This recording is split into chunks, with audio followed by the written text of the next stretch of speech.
Do you think that segregation actually might have been helpful for the black dollar? Absolutely. There used to be a time where we couldn't go to the white store. That meant we had to create our own store.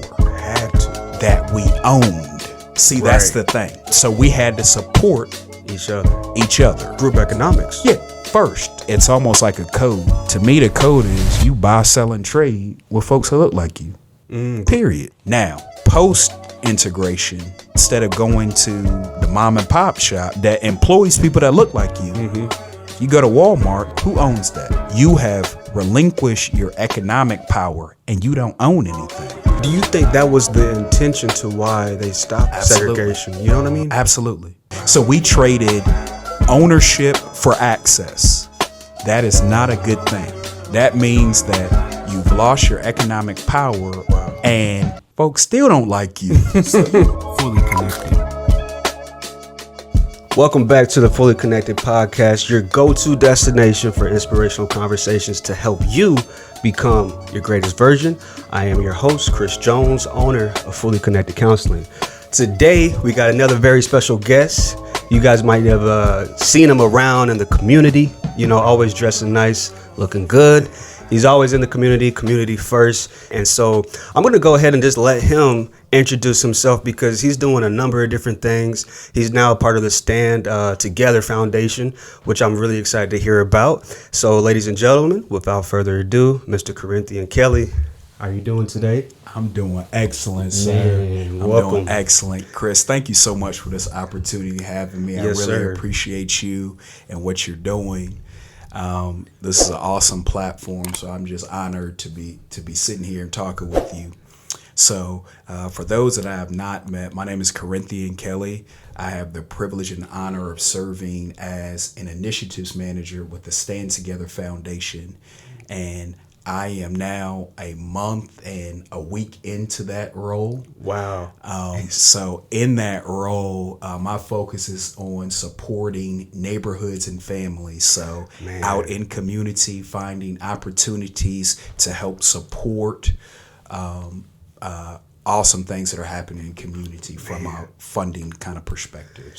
So tell everybody exactly like what is your mission? I feel like you're on a mission. Like when I see you, like even when we first met at the gathering, I feel like you're on this mission. Like what is it exactly? Yeah. I'm huge on believing that talent is everywhere, opportunities are not. So my mission is to connect talent to opportunities. I love it. One of the genesis of the gathering, we wanted folks, especially that look like us, to know who people are, what people do, and what we can build together. So that's the genesis of how the gathering started. But I'm passionate about community. I think problems that we face can be solved by community. So I'm just trying to do my part, play my part. And what I've realized in playing my part, it's about connecting people. So I see myself as a convener. Wow, like a liaison. A liaison. That's a perfect the way liaison. of saying I'm the liaison Kelly right here look, in the building. Or where I'm from, some folks say the Iverson. plug or You know, Steve Nash, the assist. Yeah. You know what I mean? I love what you just said. So a great mentor of mine, Jonathan Long. Shout out to Jonathan. Shouts out. He's doing some great work down in the Chamber of Commerce in Tulsa. But Jonathan said he liked Magic Johnson. He liked making assists. So following in those footsteps, making assists, man. The great thing is a lot of our problems can be solved through relationships, connections. Facts. I don't have to have all the answers. Exactly. I just like listening to folks like Chris and say, hey, Chris got a skill set that we need to connect with this person and say they try and do this. It's funny because I'm the same way. Like this is what kind of started me to switch the format to do interviewing, guests, because it's like I feel like everybody has that, that nugget of knowledge, and we just have to sit back and listen and just observe, man. So I'm really glad that you're here on the show. But once again, I'm curious about exactly your thoughts about what does our community, and particularly the Black community, what is it that we are missing and what are we needing? Yeah. I'm going to come at it from a couple of different ways. I know you've heard the concept, it takes a village to raise a child. It does. Now, with that being said, I want us to look at it from the perspective, there is strength in the village, right? There has to be strength, there has to be talent, there has to be skill, ability already in that village, right? Right. What we are lacking, I'll take it a step back even further. I'm originally from Newport News, Virginia, born and raised the Tidewater area. And I'm so proud of my hometown, how I was raised. My parents, shout out to my parents, my mom and dad. I know they gonna watch this. Yeah. Your brother too. My brothers, I got 2 older brothers and a younger sister.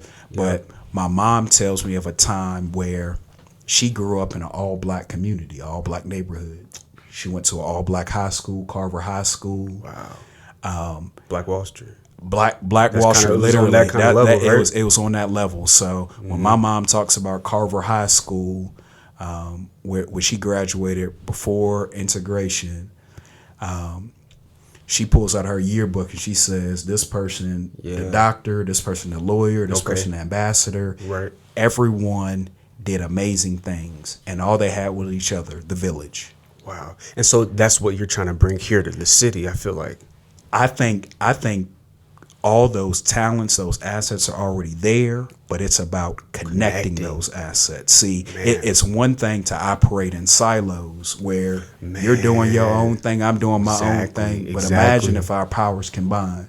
Do you remember do you remember Captain Planet growing up? Yeah, Captain Planet. Yeah. Well, we're going way back. Going way back. Yeah.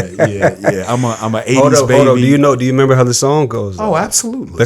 I have a Captain Planet. Okay. He is our hero. There we go. Going to take pollution down to zero. Hey, I'll stop. Man, so maybe that's where it all started. Like, you really think about it, because like I said, our life is like a Netflix series, and when you go back to season 1, you can start to realize and see how this character, the protagonist, came to be how they are in this season. And so maybe earlier on in your childhood, before you even thought about community, activists and all this kind of stuff that you're doing, you watched Captain Planet. Wow. And he was pretty much, that show was about serving others. The show was about serving others, but a key part of that song or the show is when our powers combine. Okay. That's when Captain Planet comes together. So all of them had their own individual power. That was okay. But to solve some of the problems we need to solve in our community, in the Black community, we can only do it together. So there's a saying, if you want to go fast, go alone. If you want to go far, go together. So that reminds me of that book as Paul Alinsky, I believe, Radical. I forget what the name is, Radical something, but it says those who are empowered, those who are empowered are those who are organized. So if you are organized, you'll be empowered. And so I feel like Radical Candor? Was it called man, I'm gonna have to look, but it's Paul Alinsky, I believe, a white brother. Okay. And he had glasses. And he was I think he kind of, when I see you, I kind of think of him, because he was like big, like in the community, back in the day. But anyways, like he said that in the book, and it really stood out because I realized in our community, we got to get organized. Yeah. And we got to get connected. I've heard a scholar say the greatest threat in our community is disorganization. Absolutely. And I mean, so I'm not saying a new concept. Like folks have talked about this for years. I think it's incumbent and it's important to not operate in our own little silo. Absolutely. You doing great individually, that's great for you and your family. But we as a community, if you check our pulse, our vitals, we're not doing well. Man, it's difficult because I know even for myself, like being in solo private practice, I kind of am mostly by myself. And so that was the idea of this as well, to be able to connect.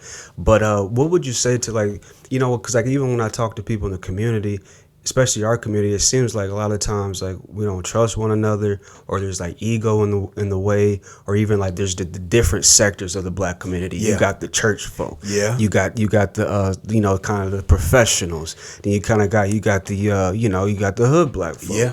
And then there's different kinds of black folks within our community. Yeah. And so it's like, how do we get to just take away all that separation and just come together as far as we just brothers and sisters? I love that question. It's the realization that we need all of them. Yeah, absolutely.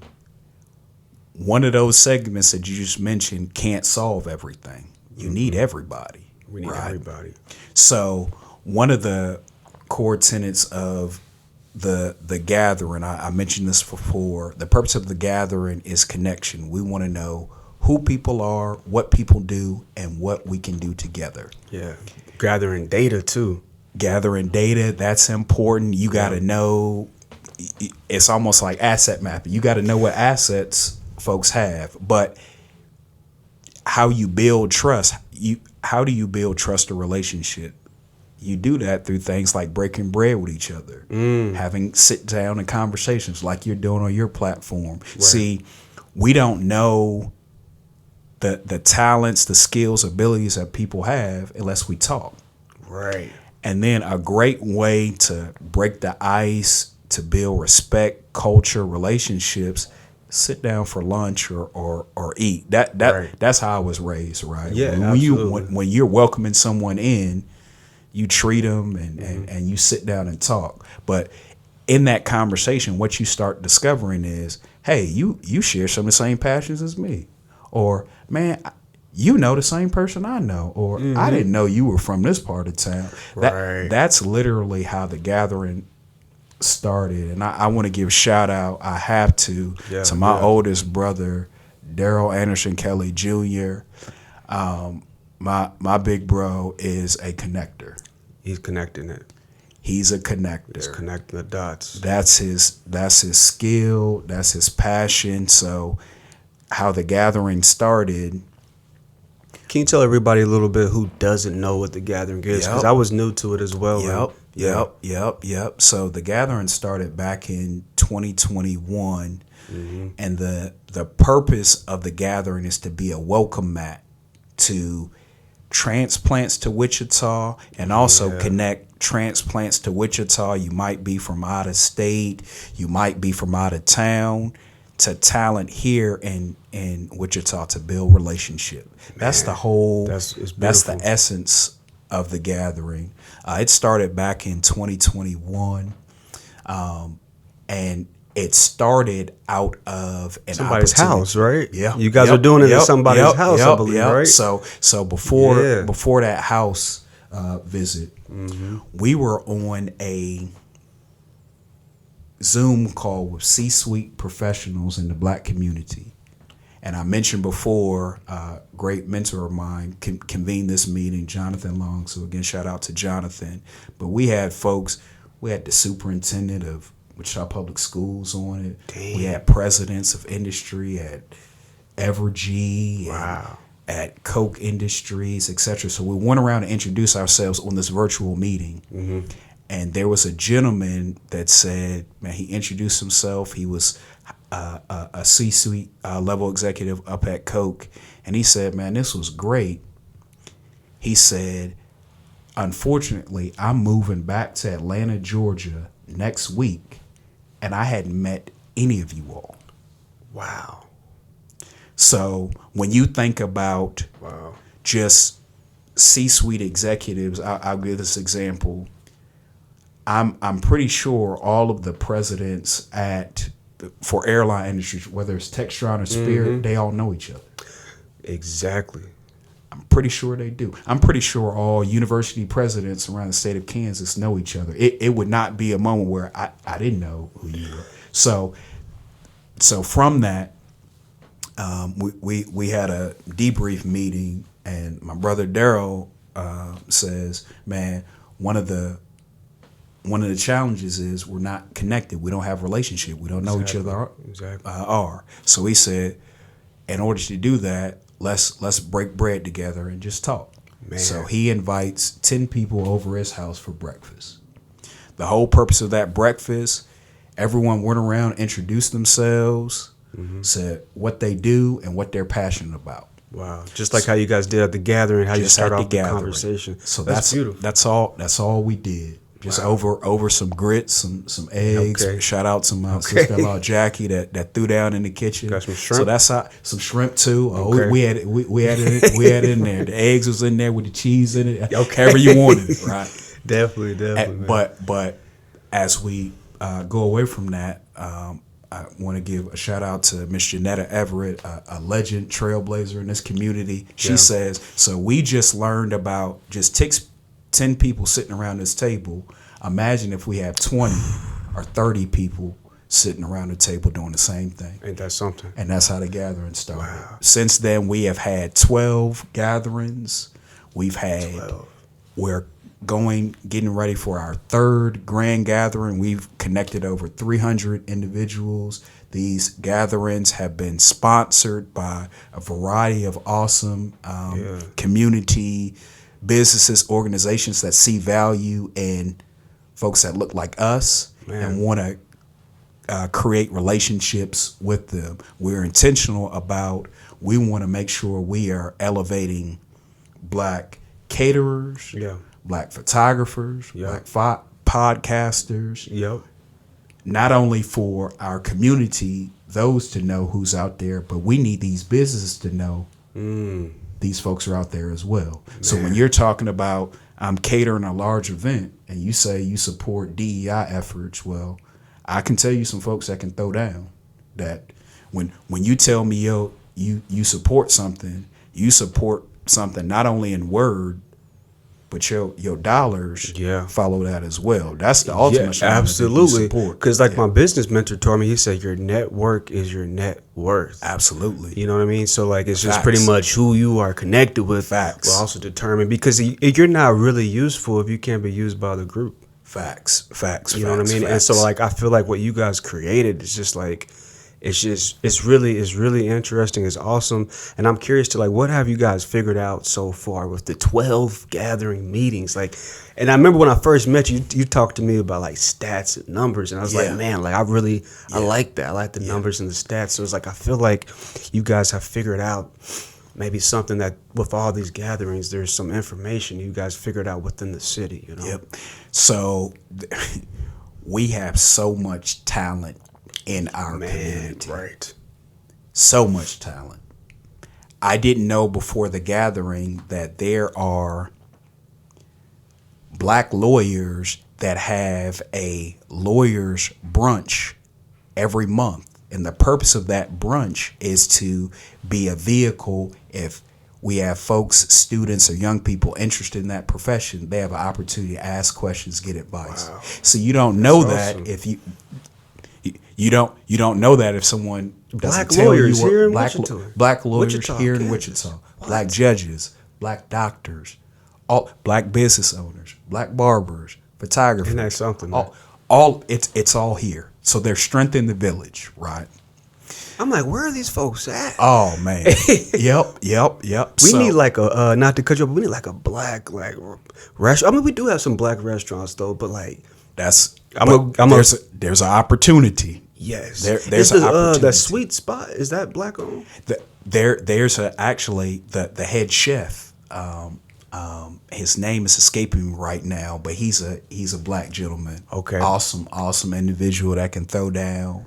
Yeah. But with the lawyers, I'm sorry to cut you off, but when you were talking about the lawyers and exactly what they're doing, the judges, there's so much talent. There's so much talent. We have so many professionals in our community that are doing some amazing things. And what we're trying to do is, imagine if you connect folks, what you can build together. So I'm going to give an example of something that we're so proud of. Shout out to my sister, Marquita Atkins Woods. Oh, that's your sister. I call her my sister. Yeah, I call her my sister. Founder of Camp Destination Innovation. Give a shout out to Dr. Tasha Parker. Shouts out to Tasha. What's up, Tasha? Yep. So shout out to them. So Absolutely. They met at the gathering. They met at our gathering at GLMV, and they did the homework. The only ask that we do of folks that go to the gathering is do the homework. And the homework was someone you met here tonight, you go meet with them for coffee or lunch, and you just talk about what you're passionate about. Well, they did the homework. They talked for hours. Fast forward to they both together applied for a grant, got a $1.27 million grant to do work in the crime prevention space here in Wichita. Man. But they met at the gathering. That's something else. But they followed through. The talent was already there. There were talented individuals, but they connected. You have to have a connection point to collide with them. Right. Then the sky's the limit. So what I love about it is we don't prescribe what you can do. We want you to, it might be somebody say, we want to create our own mini group. Do it. Exactly, man. And I wouldn't be able to have my own practice without Tasha. Tasha put me on. You know, Tasha was one of the first people to really put me on and introduce me to how this thing works. So shouts out to Tasha too. Yeah. You know, we met through at one of my employers back in the day. He was having a going away party, but the power in connecting and like reaching out and then just kind of going to certain things and seeing who you can meet, man. So I really love what you guys are doing, but I'm curious about how do we go forward now? Yeah. You know what I mean? Because I think that is great. We're getting the professionals together, Yeah. But then there's a part of the Black community that they may feel left out in a sense, you know what I mean? And I feel like obviously it's good, but then it's just like you said, we need all of everybody. See, what I love about it is this not a fraternity, this not a sorority, and shout out to all those organizations that do great work in community. Right. You don't have to pay dues to get in. The whole purpose of the gathering is just to be a connection point. So one of the things, the next level I see is how do we engage our college students and even younger, because we need to be creating a pipeline. See, if we already have folks that are in these positions, judge, lawyer, we have some young folks that say, I want to be there. Well, imagine if you're getting advice from a lawyer already, man, when I'm in the 6th grade. Exactly. And it's someone that looked like you. Oh my gosh. Imagine if the doctor, yeah, you say you want to be a doctor. Well, imagine if I can connect you to a doctor right now that look like you, or the dentist like Dr. Harrison Black, or like Dr. Val Brown, Dr. Maurice Duggins, all those folks. You know, and I apologize for saying names like that because I don't want to leave nobody Dr. out. Ray shouts out. Oh, absolutely. Everybody. You know, and so then like what you're saying is so important because I work a lot with the youth, you know, in the clinical setting. And then when we have those topics of school academics, people are lost. Some of the kids are lost to like seeing what they could do. So like if you guys have something like that, I think that's something that definitely would be super dope for the community. So Chris, my background was in youth development. So before I moved out here to Wichita 7 years ago for grad school, I'm a proud Virginia Tech graduate. My major was public and urban affairs at Virginia Tech. And I also did the Corps of Cadets. So I thought I was going to go into the military. Oh. But God had other plans, right? Yeah.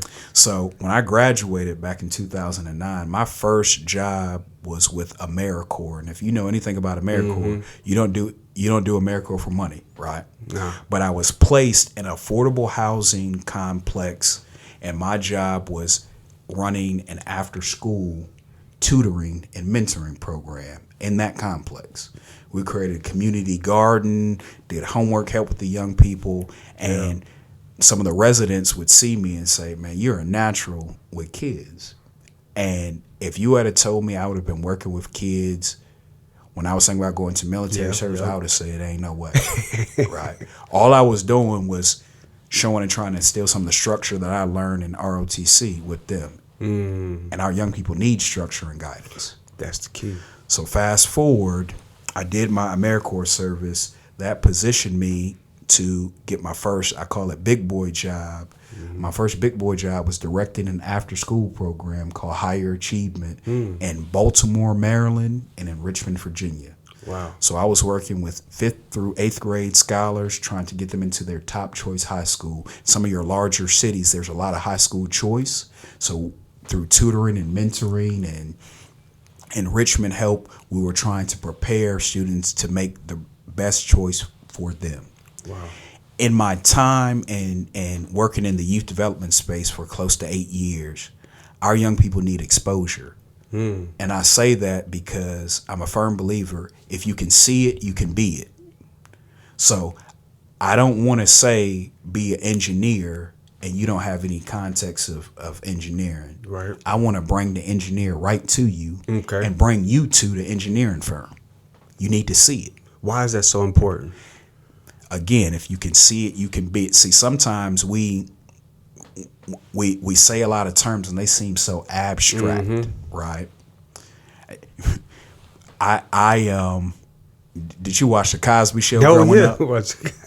Definitely, man. So the Cosby Show was the first show where I saw the black doctor, Yep. the black lawyer that was feared. Because in my community where I grew up, I didn't live next door to anybody like that. Right. So making it tangible and touchable is so important. So important. So important. Definitely. So Pretty much what you're saying is like we need to be able to see it for it to be able to come into existence. yeah. And like shows like the Cosby Show were pretty much, reminders of what you can actually, your potential of what you can do as far as a young black person who'd never seen anybody like that in their community. So Chris, seeing it, the Cosby Show was so pivotal, I know, in our household, in our community. You remember A Different World? Yeah. So A Different World. You When I take me saw back, Hillman, Captain Planet, Different World, Cosby Show. when I saw Hillman, I said, Yeah. I'm going to college. Wow. But because I saw it, right? Right. Now, seeing it is one thing. Then I had the opportunity to be on a college campus, NYSP, the National Youth Sports Program. I did that. My NYSP was on Hampton University, a historical black college and university down in Hampton, Virginia. So then I got to see, touch, see the students. I saw the college students that were summer camp leaders walking around campus. They looked like the coolest thing ever. Wow. I said, I'm going to college. Wow. What would you say to like maybe like a young person who's watching this who doesn't want to go to college? I love that question. I tell folks, what is your passion? Your passion should dictate what you want to do. I will be the first person to tell you, college is not for everyone. You do not have to go to college to be successful. Right. You just have to be passionate, hardworking, responsible, have integrity. If you have all those things, you can be your own entrepreneur. The lemonade stand, you can turn into an actual business. Right. But you need to see it. Maybe they need to see somebody who actually turned it. Exactly. Right.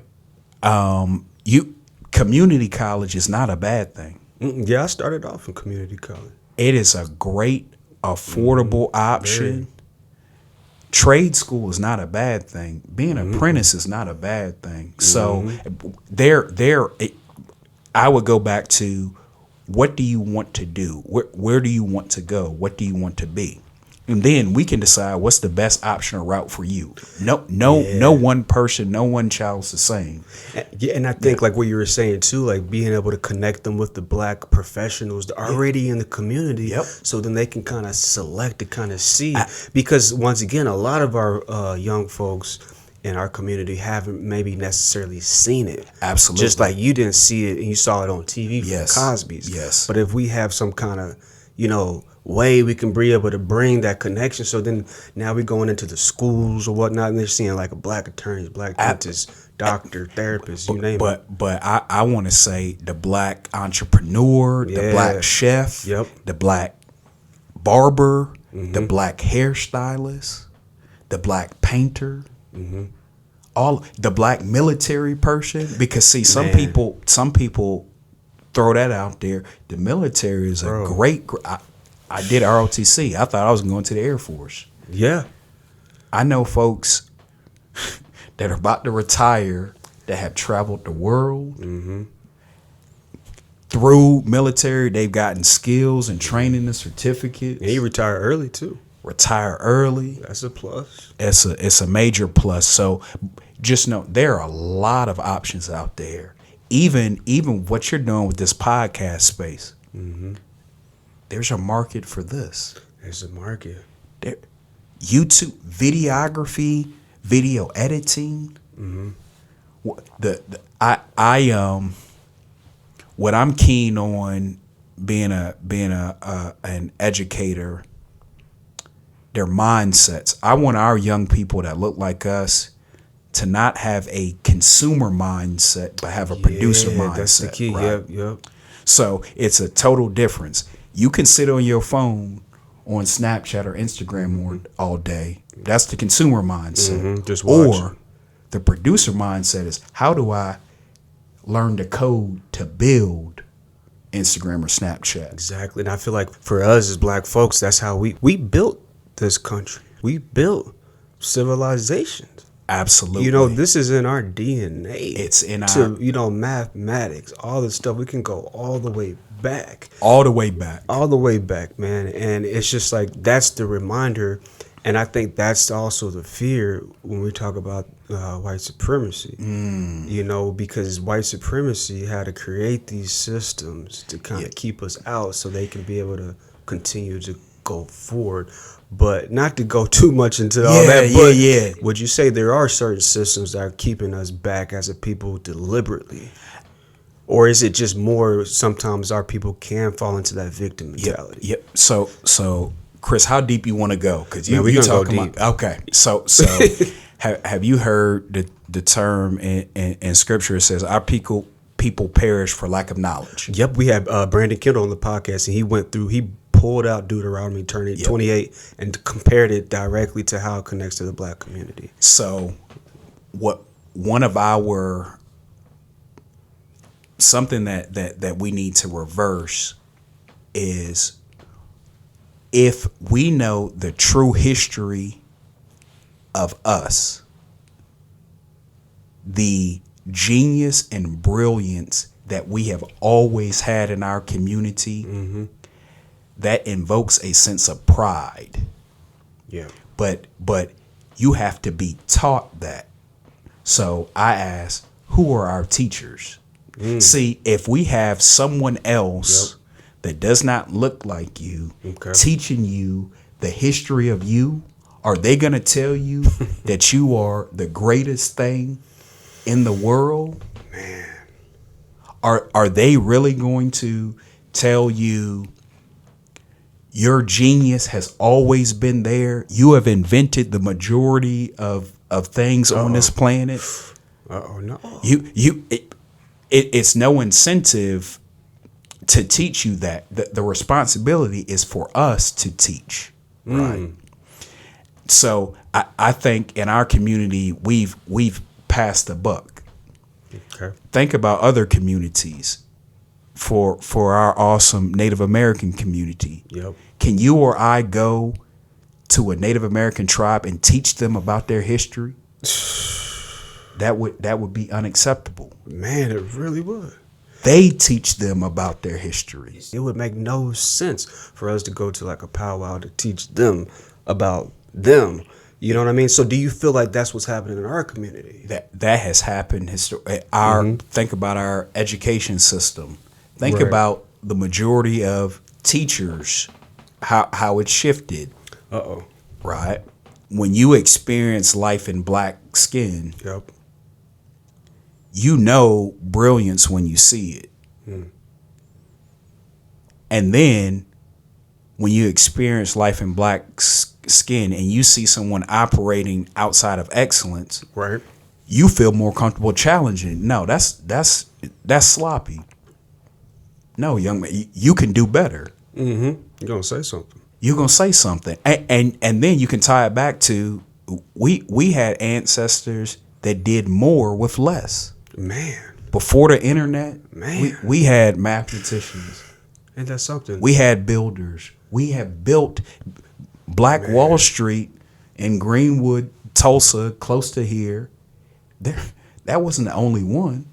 I'm from You're right. I'm from Virginia. Jackson Ward in Richmond, Virginia was Madam C.J. Walker.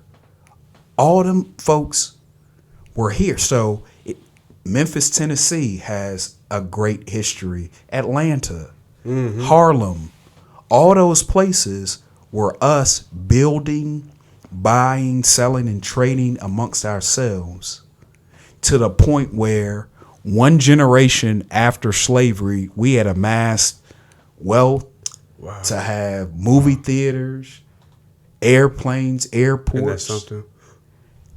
A generation after, folks that look like us, it used to be illegal for us to read. And now one generation later, we could build that. Why is that a threat? Now this is my estimation and summation. It's a threat because in spite of all the things that have been stacked against you, you still can produce. Man. That means you're a powerful people. Imagine if you really did have the same resources I did. See, imagine if I did have you in school and I taught you the same way I taught you to read like I teach mine. You're going to blow us out of the water.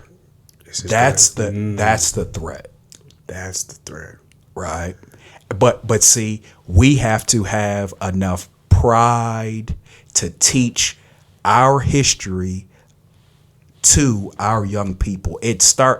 As a educator, it starts with education. When you have that knowledge of self, because I know my history and I know what my ancestors fought, struggled through, and still produced, I'm obligated to do my part.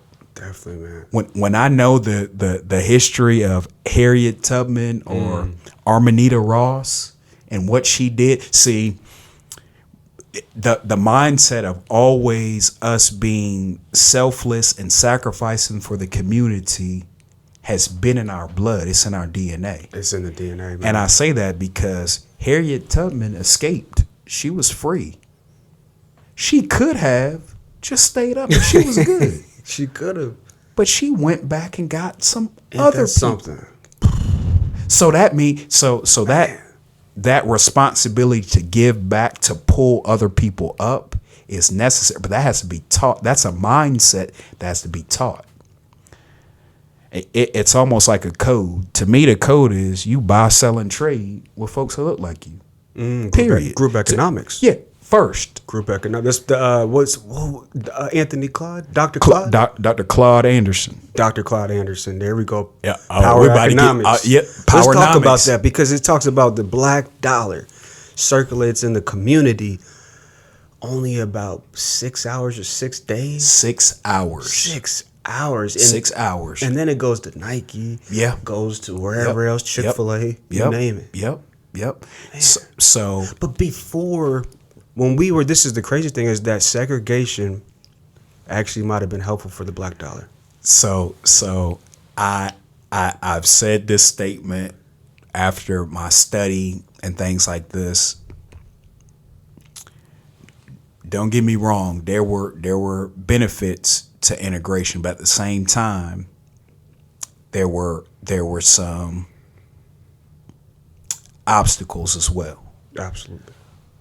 I say this to say there used to be a time where we couldn't go to the white store. That meant we had to create our own store. Had to. That we owned. See, that's the thing. So we had to support each other. Now, Yep. post integration,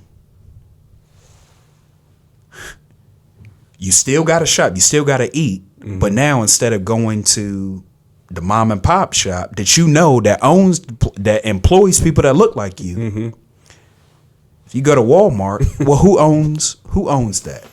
Or who owns those places? So you have relinquished your economic power and you don't own anything. Wow. So we traded ownership for access. That is not a good thing. Wow. I don't need to be able to sit in the same room as you. That's just me personally. Do you think that was like kind of the intention to why they stopped it? Absolutely. Segregation. You know what I mean? Absolutely. Oh man. Absolutely. See, there was a time. My mom tells me of a time where there was the black owned dry cleaner, cab, grocery store, delicatessen. All of it was black owned. I'm not talking about just black. It was black built and black owned. Man. So that means we were riding it. I mean, we were employing each other. Okay. So if post integration, when you don't have that, when you trading access for, when you're trading ownership for access, that means that you've lost your economic power. Wow.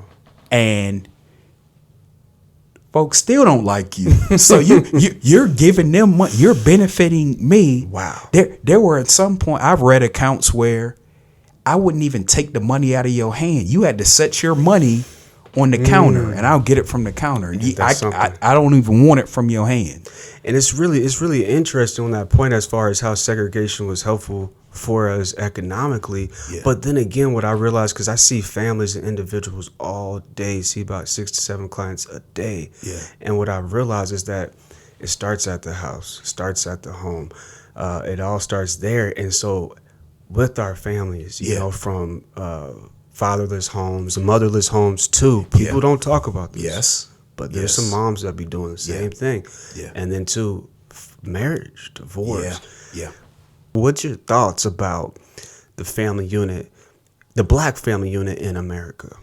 The family unit is the building block of community. If you want a strong neighborhood, you have to first have strong families. Right. And you have to have men and women in their rightful place. Right. And actually, let me revise that. In their proper role, co-working together. Yeah. Right. And when we're working together, there's balance. There's a role that men are supposed to play in community. Period. Full stop. Right.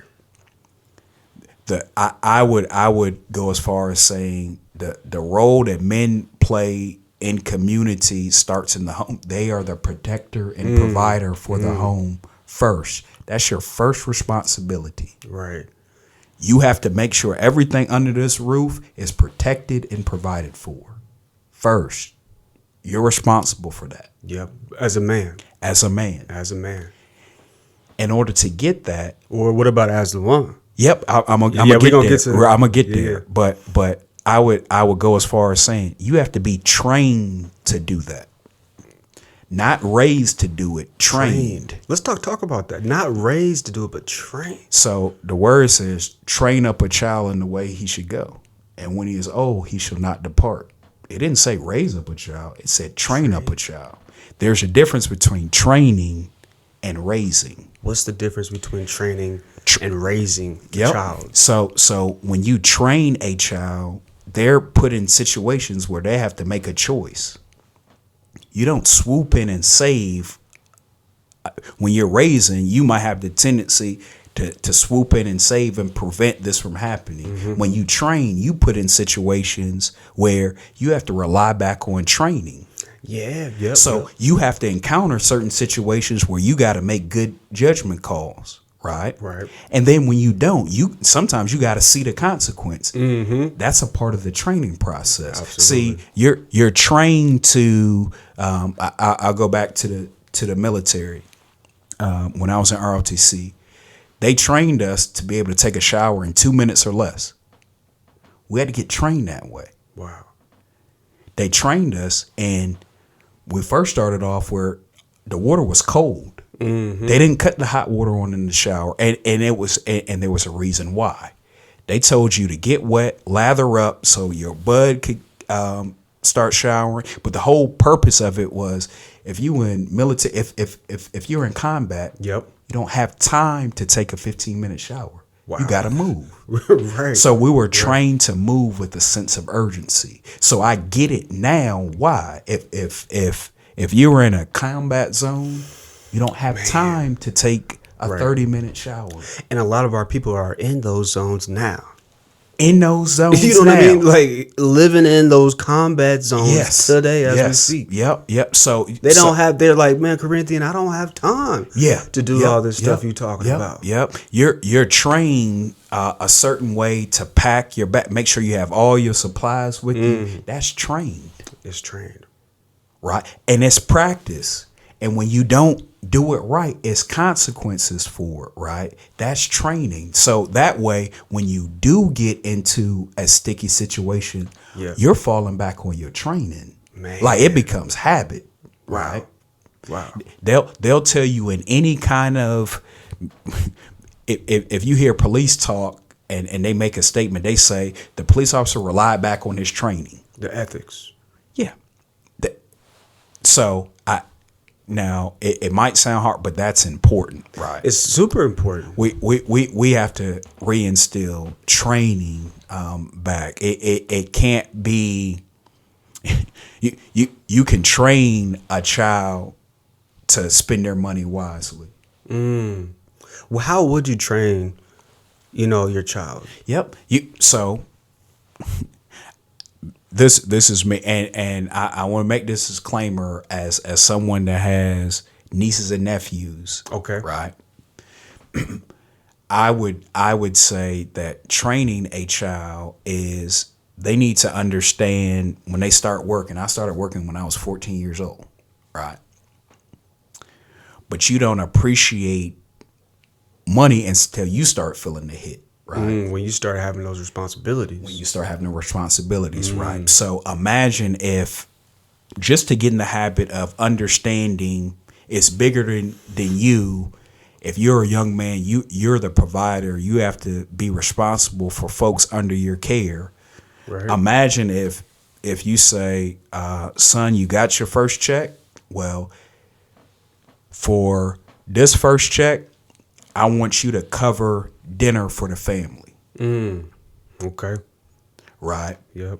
And imagine that means that some sacrifice has to go out there, but that's training though. It is. You see what I'm saying? Like otherwise I get my check. I'm not thinking about nobody else. I'm thinking about me. I'm gonna buy some Jordan and stuff. But see, imagine if you say, no, you got to put $20 into making sure everybody in the house got something to eat. Then that means you got a budget. Well, $20 can only pay for this much. I got to strategize. But see, if you're trained like that at 14, by the time you get 20, you know what to do. You know how to budget. You know how, man, I really want that. I might got to save a little bit more to get what I want, but I got other people depending on me. See, how many people have done that? Not much. Yeah. And so training is really important. Now, I would love focusing on just like words, just like training, like just having a discussion just on that, because now it makes me think a lot of different things. But the first thing I think about is school.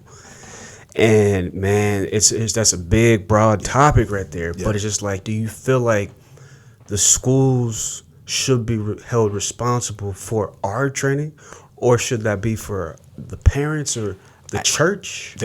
It starts at the home. It starts at the house, right at home. if you expect the school to teach your son or daughter everything they need to know about life, you're in for a rude awakening.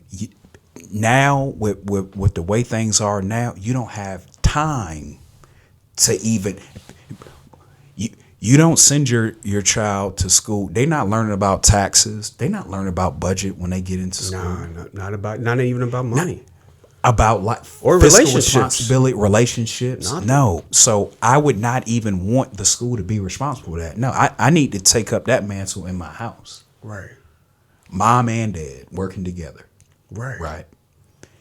Because this is what we do know. Life is gonna life, right? Life gonna happen. You gonna be you gonna get a rude awakening one way or another if you don't. Either you gonna be prepared for it, right, or it's gonna hit you square in the face. What's the best way to prepare for life? The best way for a young adult who's like a young adult who's trying to, they're fearful of transitioning to adulthood. Yeah. Identify skills, patterns, abilities that you want to emulate. Like first you got to identify. Okay. So, like you got to have a target. It's like, where are we going? Who's a target? Who have you noticed that you like the way they speak or things like that? I think you need to identify certain things, certain skills or traits that you want to pattern off of. Absolutely. So identification is one. And then it takes, well, how did they get there? Well, through a lot of hard work. Yes. They might have had to go get specialized training to get there. They might have had to take an extra course or two to get where they are. So once you identify, then you can strategize. I believe in, Chris, you said you keen on language. So I believe in this acronym. I call it P.S.A.A. I heard this from a great friend out of Dallas, and it blew me away. P.S.A. P.S.A. So when we think of P.S.A., we think of public service announcement. Right. So this is a public service announcement I want to make. P.S.A. The P stands for passion. Okay. So what are you passionate about? A lot of us have a lot of passion, right? Which is great. You need it. It's necessary. Right. But sometimes we lack the S, and the S stands for strategy. Man. So I'm passionate. I want to advocate for folks, so you can be passionate about that, right? I want to be an activist. What a strategy might be, man, you might need to go to law school. Right. To be an advocate, you might need to take some organization classes. You might need to volunteer into some organizations. That's the strategy. That's the strategy right there. Sometimes we lack the strategy. Like we have the passion, but the strategy, what's the blueprint? What's the roadmap to get there? Exactly. How does this add up on paper? How does it add up on paper, right? And to me, to have a good strategy, usually strategic plans are written down. Man. So writing it down, right? The strategy is who's doing what I want to do. Yep. How do I connect with them? What email, introductory email would I send out? That's strategy, right? Then, so strategy important, and then another subset that we don't always have, the A in the P.S.A. stands for access. Access. See, and okay, but now we have access. We traded it. So I'll say access in a couple terms. See, some of us don't have the generational wealth, the financial backing that others have, right? That's access, right? Some of us don't have the subject matter expertise, right, or the knowledge base. That's access, right? So I think if we shore up our strategy and our access, I also think we have to be able to tap on people that are in positions of influence already. There's a responsibility. If I'm in a position of influence, my responsibility is to open the door for more people that look like me. I need to be in a position, if I'm in a C-suite level and I say I want to see more folks look like young people look like me, I need to be the one saying, we need to have an internship program where we need to have no less than this percentage of this people going through this paid internship. See, that's access. That's right? access. Opening up the door. Opening not being up the gatekeeper and keeping people out. You have to, right? So it's not when you're sitting in positions of influence like that, and you say you want to see us grow to the next level. Well, we need folks you're gonna pass a baton to. Mm-hmm. You can only pass a baton if they primed and ready to take it. Absolutely. And you learn that through experience. Well, I need to start as the intern. There at your company. I need to be like your shadow. Yeah, right? Absolutely, man. But so once you're given that access, once you're in the room, then I would say your charge of responsibility is, so I've groomed you to take over and go farther than I could. You have a responsibility, obligation to, I got 10 in my time. Your obligation with where you are standing on our shoulders, your job is to get 100 in. Wow. Because you passed the baton. Now you got to pass the baton. They have a responsibility. Because your position, I done poured out subject matter expertise into you. You have a responsibility and obligation to keep it going. And some people, it seems like they don't want to pick up that responsibility. They don't. And I always kind of felt like, and I might be wrong about this, but it's really interesting to hear that you're not from here. And I feel like that has something, because it seems like, at least for me, in Wichita, sometimes we have that mindset of just being stagnant, just as a city. But like, we need this freshness that, that you bring in other folks like you. But like you were saying about the batons, like, how can we start picking up this responsibility so our community doesn't have to struggle, and especially with AI coming on the scene? Oh, wow. Because big. Now, Big, like with AI coming on the scene, blue collar jobs will be the last to get replaced. And so it's going to be a switch. Chris. It's going to be a switch, man. These like somebody who's an accountant. Yeah. I was talking to a friend who's an accountant last night. Yeah. And he's like, man, my job easily can be automated. Yeah. Yeah. This podcast, I use AI to edit it. Hey, Chris, that's big. That's the next wave. So I was talking to someone and about AI, and I'm so excited about it. I'm excited too, and nervous. The reason I said I'm excited, I liken AI or things like ChatGPT. When I first found out about it, I got so excited, and it's just been a great tool. And I told someone AI is like the calculator to math. And what I mean by that is, when you're advanced in math to do advanced calculus and things like that, you have to know how to do it on paper, right? You have to understand the concept, but you're not going to see an engineer at NASA pull out a piece of paper to do an advanced calculus problem. They can put it in a calculator because it does it faster. They know how to do it. Right. But that's AI to me, right? Yeah. So, and then also, I don't think AI is going to replace the human mind and human brain. But what will happen, people using AI will replace people not using it. Right. You're not going to lose your job to AI. You could possibly lose your job to somebody who's utilizing and knows how to utilize this AI. Because from an efficiency standpoint, I can do it faster. Man. So, but this is how I want us thinking about it. If we know that's the wave, how do we position our young people for the jobs of the future? Man. That means it might be a market for prompt creation. We have to start prepping for that now. Man. Building the systems. And we got to keep up with it because it's so fast. The pace of it. So quick. It's so exciting. But I think about, the cameras that are in AI, the cameras that are in video equipment. We're in a highly technical world. Well, those cameras are going to have to probably be repaired at some point. Right. Right. The now automated tellers that's replacing the cashiers, because that's what's happening. Man. Like those automated tellers. You're already seeing it happening. You're already seeing it. Seeing it, man.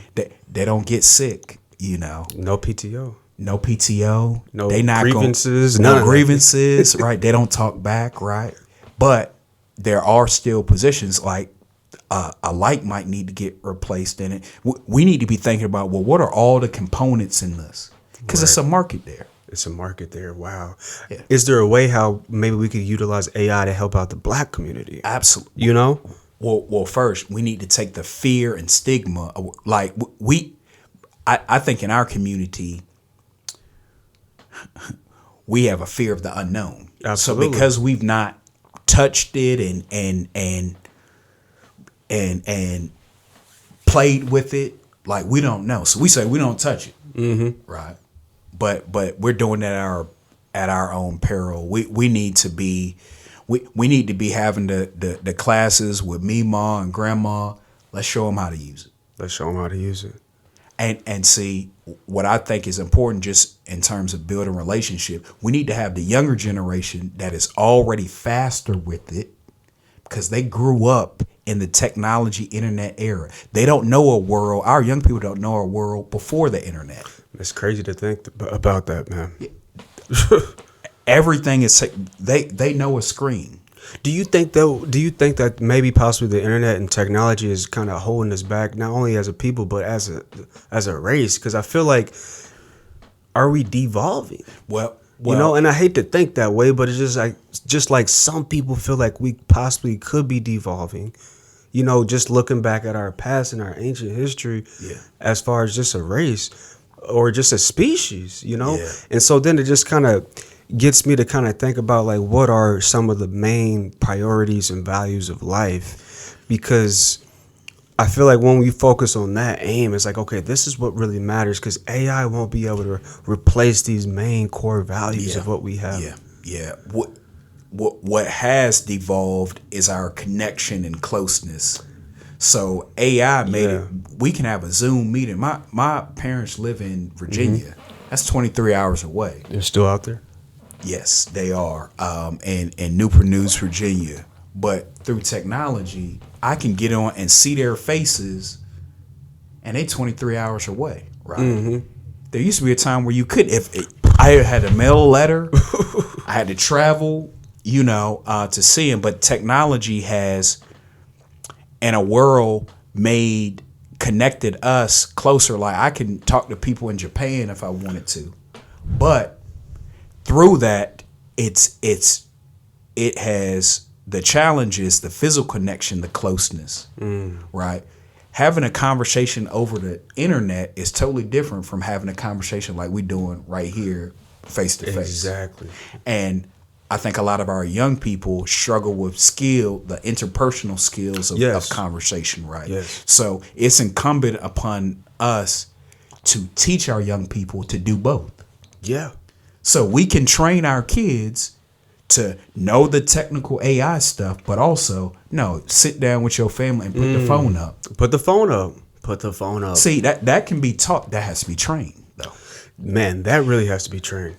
And then another piece, I think we have an opportunity. See, we have always, before, modern time, there was always a intergenerational connection.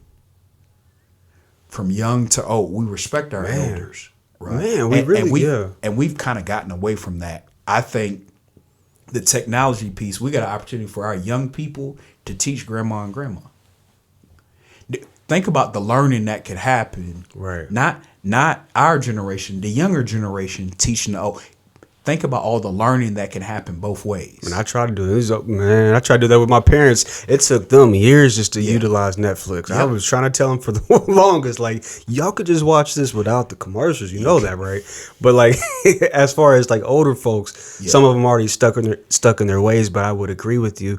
But what could there was something you said there, pretty much about like the lack of like connection nowadays. Like people are, you see people now, they just communicate through memes or just on Facebook or whatnot. But like, how can we get back to the village? How can we get back to just like how you and I are doing right now?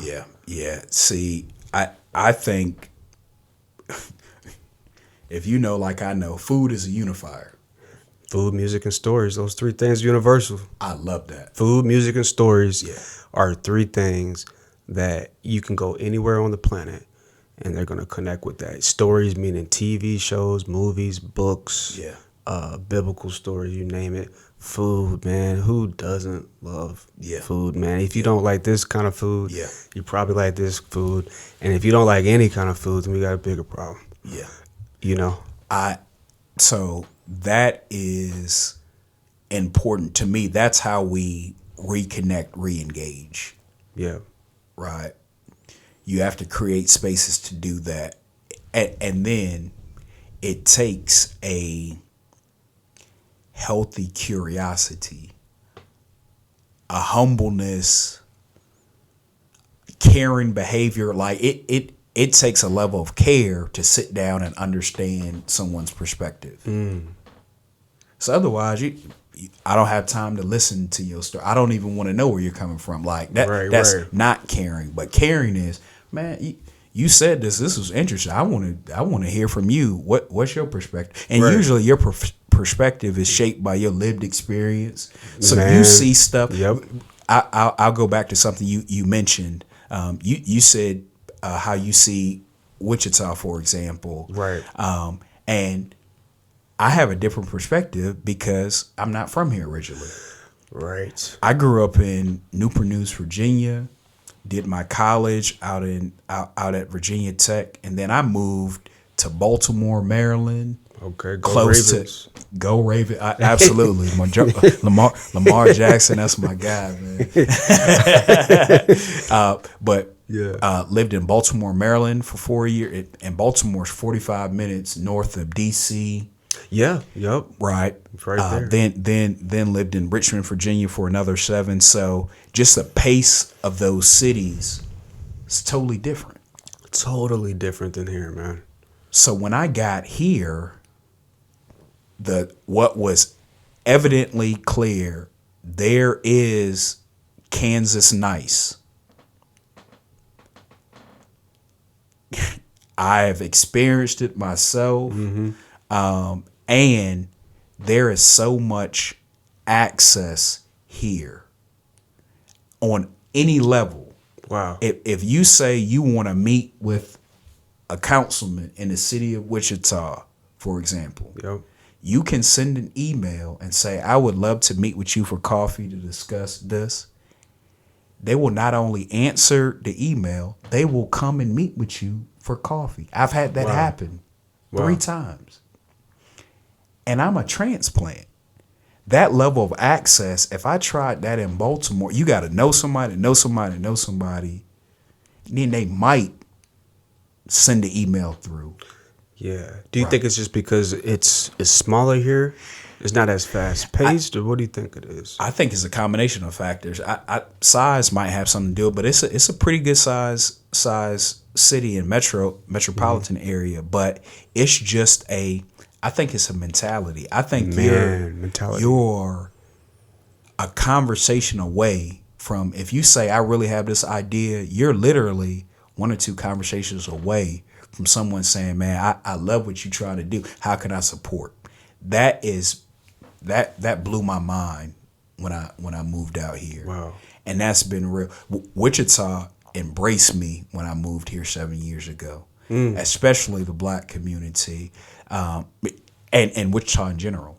Wichita awesome. Urban Professionals, an awesome networking organization. I got involved with them. It's like you hit the ground running right when you got here. I feel like you just got off the plane and you just started connecting with people. But it was because I had my oldest brother, Daryl, my sister-in-law, Jackie, that had already start blazing some trails. My little sister, Veronica, lives out here. She works at DCS. Shout out to my little sister Veronica. But they had already blazed so many trails. I'll give you an example. When I moved out here, I didn't have a job. The only thing I knew was I was going to go to grad school. I stayed at my brother's house. He said, "You got a place to stay. We'll figure the rest out." Right. 2 weeks in, my approach was I'm going to reach out to some folks and see if they have any volunteer opportunities, and maybe it can lead to something. That was my mentality. I asked my little sister, she was working in USD 259. I said, "Can you ask your principal if I can meet with her to talk about volunteer opportunities?" She said, "Sure." The principal emails me back and she says, "Hey, your sister reached out and said you wanted to shadow and see about some volunteer opportunities. That's good. But if you're looking for a position," she said, "if you're anything like your sister, if you work anything like her, we'd love to have you." And she said, "I can set up an interview for tomorrow." Oh, wow.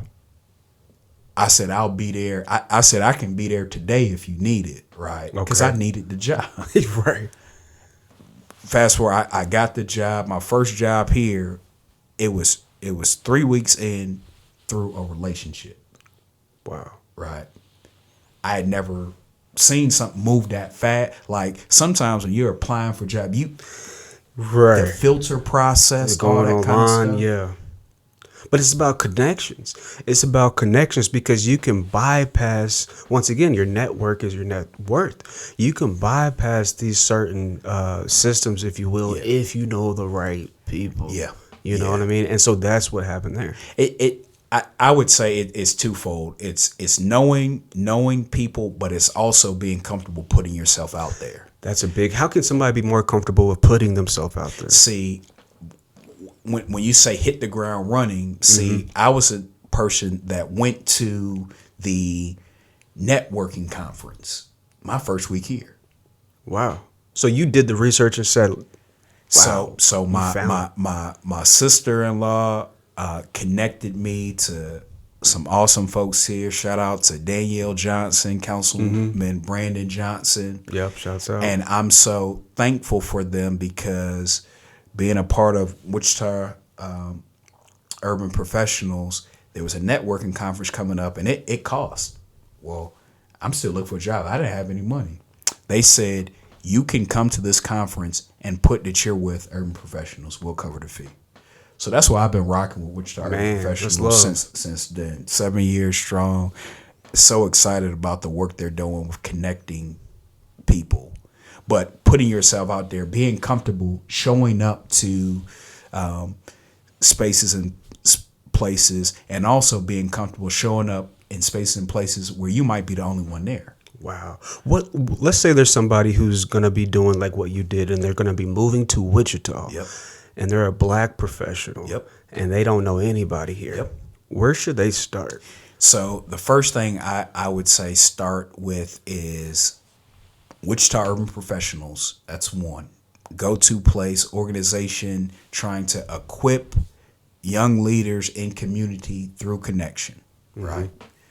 Two, I would say The Gathering, www.thegatheringict.com is another space designed to connect transplants, anyone really in our community through connection. I would say those are two spaces to connect right there because, like I know, if you move to a new place, you need to know, well, where can I get my hair cut?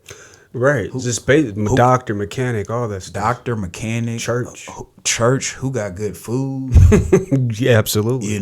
Where the places where I might not want to be late at night, like all that kind of stuff you need to know, and who will tell you, right? So those are some spaces. And then I also mentioned being comfortable, being okay with not being, well represented in a room. It used to stand for Young Professionals of Wichita. That's another awesome space that I went through W's mentoring cohort. It was a cohort of us paired with a seasoned mentor. I want to give a huge shout out to Amy Williams and my mentor, my two mentors, and Dave Gurman. Dave Gurman at the time worked at Creighton Union of America. Wow. When I tell you those folks have looked out for me, Amy, and Dave, our first day of the cohort, it's around 8 or 9 of us in this cohort. We met every month to troubleshoot, talk about experiences, what we're going through at our current role, how to navigate them. It was just great stuff. That's awesome, man. But the first day, they say, well, what do you want to do? Where do you want to be? I told her I just started grad school, started working on my master's in public administration. I think I want to get into city planning, eventually city management. Amy says, do you know Assistant City Manager of the City of Wichita, Dante Martin? I said, no. She said, by the end of today, you will. I'm going to send an introductory email to you today, and you take it from there. I did. The only thing she made the connection, but it was incumbent upon me to follow up and follow through. Wow. When I tell you my next position, it was just such a great, just learning from someone that's in a role that you want to be in. Yeah. That's the way to learn. It's like kind of how it was back in the day. You would study under the blacksmith and you would learn how to do it on your own. Yeah, the apprentice. The apprenticeship model. When I tell you that relationship has been so invaluable to the point where when I got an email from a former supervisor to work with the Public Policy and Management Center at Wichita State. Okay. The email said, hi, you don't know me. I'm reaching out because Dante Martin said, I need to talk to you about this position. A month later, I was hired on and worked in that role for 2 years. But the point I'm trying to make, that was a cultivated relationship. Yeah. The only way I got to that relationship was going through a program that I didn't know if it was for me or not, but I went anyway. It seems like almost like you don't really have much fear of putting yourself out there into these environments where you are able to connect and meet the right people, sending emails, reaching out. Like, tell us a little bit about how you just let go of that fear of maybe, because some people are anxious, but like it seems like you just put yourself out there.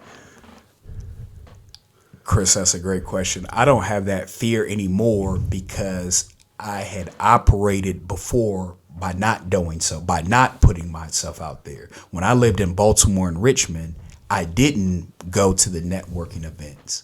I didn't reach out to my network. Wow. And I saw it's a grind, right? Where you see you're going to work, you're coming home, you're not networking, and I mean, was paying the bills, but I didn't see anything take off, right? Right. But when I got out here, I had an opportunity in a new place. There was no fear on connecting or asking, or I didn't have any old history. I don't know who was beefing in high school. I didn't know anything like that. It was everybody. I was willing to work with anybody that our values aligned with. Wow. So I didn't have any fear anymore. I also saw when I saw the level of access, folks do show up to meetings. Even folks that don't look like you show up to meetings and want to hear your story. And like you said, people connect over stories. Man, it's just been amazing. It was blowing my mind to the point where I had been out here 5 years, and I told my wife before we got married, my wife was living and working in the D.C. area. And when I told her I want to get married and I want us to live in Wichita, Kansas, she said, what's in Wichita? Are there any black people in Wichita? What's that? I said, Tasha, my lovely wife, Tasha, Dr. Latasha Ely Kelly, owner of the Millennial Black Professor, LLC. I mean, she the smart one in our house. I told her, Tasha, you have to see it to believe. You won't believe the opportunities out here and how you're just relationships away from doing whatever you say you want to do. She didn't believe me at the time. Wow. until we purchased our home in Park City. We love it out there. It's nice and quiet. My wife's a Delta, so she was able to connect with the awesome ladies in Delta Sigma Theta Sorority Incorporated that really took her in and embraced her. The doctor she was able to connect with through referrals, my sister and sister-in-law connected her there. There's no traffic. I mean, she used to live in DC. There's not really. This is not traffic out here. We have to be grateful. Traffic here. Traffic is completely different than what we think in Wichita. In DC, she could sit in the same spot for 45 minutes. That's crazy. See, I wouldn't even want to go to work at that point. In the same spot. And then the sad thing is, work is only 11 miles away. I'm taking the ride on my bike. 30 exactly. Riding the bike. Just some of the awesome things that she's been able to get involved in.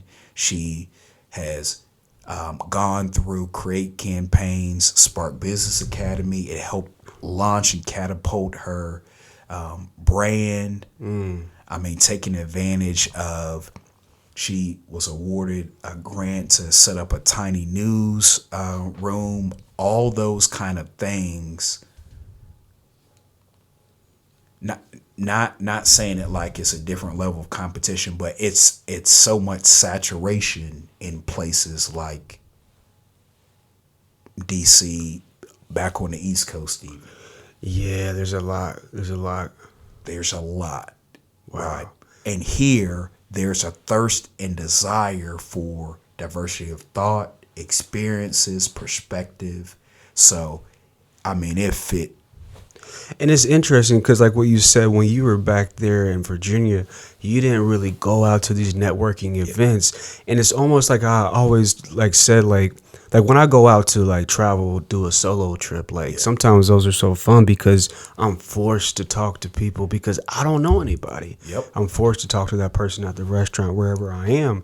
And so that was kind of my regrets, as well as going to maybe staying in college here. Because I feel like if I would have went somewhere else, I would have been more inclined to meet new people, network, go to these events. And so then I feel like some people, they've just been in Wichita mostly their whole life, the last 2 decades. They're not really interested going to the networking event. What would you say to those folks who they should? Because I have colleagues like, man, you should come to this, but they don't. So, Chris, I'm gonna go back to the P.S.A.s, right? Mm-hmm. The strategy piece. That one is for me at least sticks out the most. The strategy. So, where do you want to be? Right. So what I have a hard time hearing is someone saying, I feel stuck. It's nothing to do here. And then I would ask the question, well, where have you been going? Because it's not stuck for some people. Right. Some people's out here getting it. Right. Man. And then so my question would be, well, where do you want to be? And then once I get that definition of where do you want to be? Well, who do you know that's doing it or close to that role? And have you reached out to them? And see, sometimes we think about going out to places because that does take a level of, if you're not an extroverted person, it can be draining. Absolutely. Me personally, I'm like a chameleon. So depending on the situation, some days I want to be introverted, some days I want to be extroverted. Yeah. Right. I can do both. Right. But with that being said, a part of that strategy piece is once we identify kind of where we want to be, it might be, well, have you sent an introductory email saying, hey, when you get some time, I would love to treat you to coffee, take a little bit of your time. And if you want to be even more strategic and intentional, you send questions. If you can't meet, hey, I just got a couple of questions. These 3 bullet points, I would love to get your feedback on this.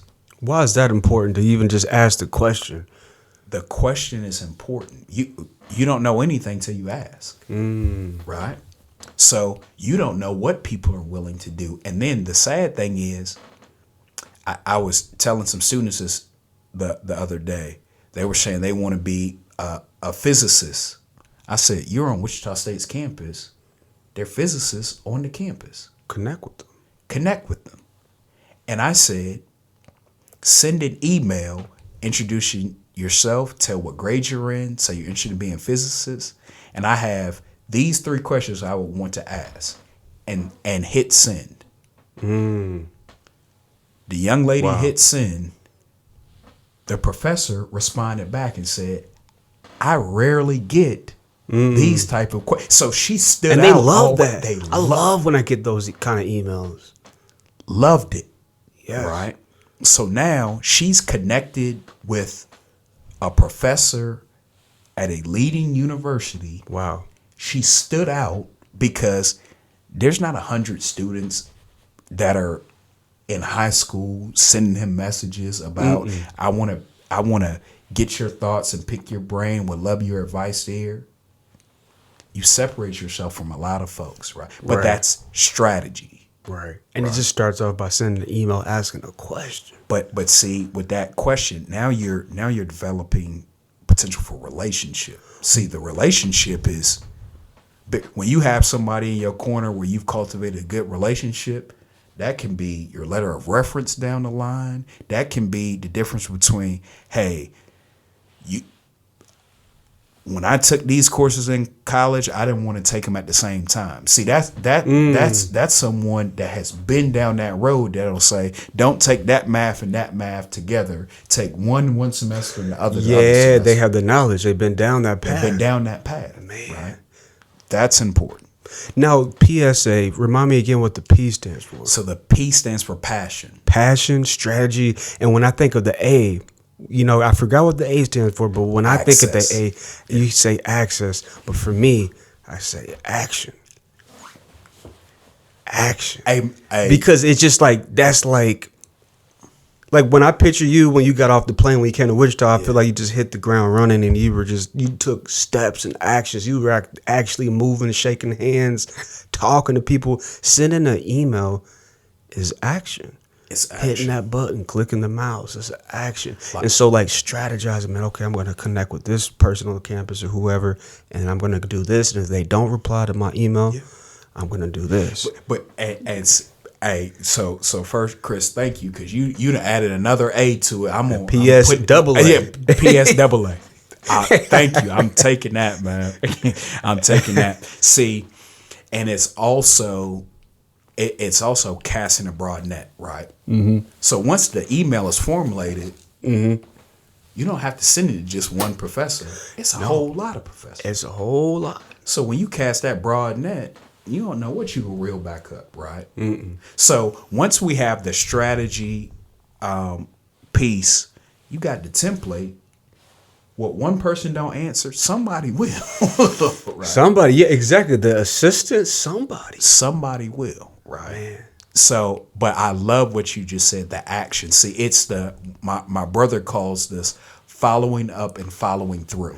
It's crazy because now I realize I did that without even realizing. When I was at ComCare, my last job that I was at, I was there about 2 years, and I just emailed the CEO.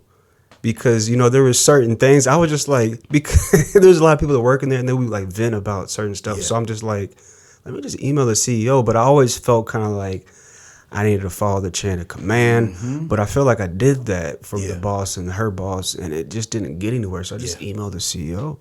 And then it was really I didn't think it would be that easy. The assistant was like, okay, well, these are her times she's available. Yep. And I was like, all right, well, this time would work. And then I've never met her, so I'm just like, hey, I've been working for the company. Yeah. I don't even know who you are. Yeah. I feel like I should meet you to know who you are. That was the basis of the connection. It's like, who am I working for? And why? Yeah. And let me just send an email. Yeah. Like a sentence. And it just reminded me, it's like I didn't even realize what I was doing, but I guess I was doing everything you're saying right here. Yeah, it's crazy. I love it, but see, it all goes back to relationship. That's the highest value. I can't find what is another higher value than relationship, whether it be relationship with God, with your wife, your kids, yourself, nature. Yes. I personally think that relationship connection is the highest value. I love the way you say that. And relationships have to be just like you have to work in the ground, to produce harvest, you got to work. Relationships require work. Man, right? They have to be cultivated, right? I'm a firm believer in youth development. I prescribe by what's called R.T.R. R.T.R. R.T.R. stands for relationship, task, relationship. Okay. So when I tried to work with our young people, before I asked them anything, I had to get to know them. It is hard to make a withdrawal from a bank if you haven't put anything in. So you want kids to do X, Y, and Z, and I don't know their name. Right. So relationship, task, relationship. Man. And that served me well, whether it's been with youth development, it served me well in my roles with the city, the county, it served me well with my roles with the university, and in my current role now, relationship. So, like in closing, what does Corinthian have next? And by the way, I did want to ask you about your name. Like, I really like your name. When I first met you, I was like, I've never met a Corinthian ever. And then obviously it's a biblical name. Yeah. But can we go on that real quick? Just like the name, I just feel like the name is so special, and I feel like maybe you just read Corinthians 1 and 2, like growing up, like your pops or mom, somebody trained you, like we gonna read the whole Corinthians. So I grew up Pentecostal. Okay, mom and pops raised us in the church, and I so appreciate that foundation. Believers, but Corinthian is also a family name. So my dad named us. My oldest brother's name is Daryl. He's a junior, named after my dad. My older brother Arthur is named after my granddad on my mom's side, the R.T.R. Baylor. Okay. Then I'm named Corinthian after my granddad on my dad's side. So it's a biblical name and it's a family name. Yes. Love it. And then I have a little sister, Veronica. So shout out to all of them. So you said it's Arthur is the oldest. Daryl Jr. is the oldest. Okay, Daryl's the oldest. Yep, he's 3 years older than me. Then I have a brother, Arthur, that I do Kicking It with the Kellys with. We have a Facebook Live. Kicking It with the Kellys, what's that? Kicking It with the Kellys, man. So my brother Arthur and I, something that we started, that's nice, man, a couple years ago. But me and my brother have always had discussions about topics that we found interesting. One day my brother Arthur says, man, let's get on Facebook Live and record it. Wow. And see if folks engage. And what's been so cool, when we get on, usually on Thursdays, we got folks that we grew up with that known us for 38, 39 years that get on and engage and put comments, and we talk about anything. That's married awesome. Life, sports, everything, man. And it's religion. It's just been so cool. So, yep. Speaking of married life, like you've been married now for how long? Around 2.5 years. 2 years. What would you say, would be good advice to like maybe a young man like myself who would like to get married but might be a little nervous? That's good. And I'm that person. Yep. Okay. I would say, one, for the man, you gotta when you ready to pull the trigger, so to speak, Yeah. You know. And I would say, don't rush anything until you are. When you have a partner that you complement each other, that pushes you to your highest level, you got the right one. That's it. My wife Tasha, she challenges me to be the best version of me. And just like I said with Captain Planet, when we are on the same page, it's nothing that we can't accomplish together. And it turns into, it's me and Tasha versus whatever problem. Wow. See, it's not me and Tasha versus each other, it's whatever the problem is. Right. But I would also say We're on the same team. We're on the same team. We want us to get the best out of each other as possible. Man, I love it. So we have since then we have a consulting business called Two Kellys Consulting. Man. Which I love working with her because our skill sets are complementary. These names are just really catchy, man. Like the Gathering, Two Kelly, kicking it with the Kellys. Like it's just like catchy. Thank you. Thank you. I want to make sure I emphasize this point. The word says a 3-chord strand is not easily broken. So it's me and Tasha, and God has to be in the middle of it. Let's go. And I use this term, it's work, but it's worth it. It's worthy. Yeah, it's worth it. It's work, but it's worth it. It's work, but it's worth it. And then, what I've learned and how I've grown is through her. Listen, like, it's okay that we don't think about things the same way, but we have to understand each other's points. Right. Wow. My last advice to you would be, if that's something you desire, you need to sit down and talk with a young married couple. Mm-hmm. You need to talk with a married couple that's been married for between 10 and 15 years. Mm-hmm. You need to talk to someone that got that's veterans, OGs. Wow. Because it's the same approach like you said about those kids on campus. Like, you want to be a physicist? You want to be a doctor? Well, you know we have some here on the university. Yes. Email them. Hey. And so now, like, when I think about, because see, that's how I came up with the name Fully Connected. It was based on the premise of kind of what everything you're talking about here today.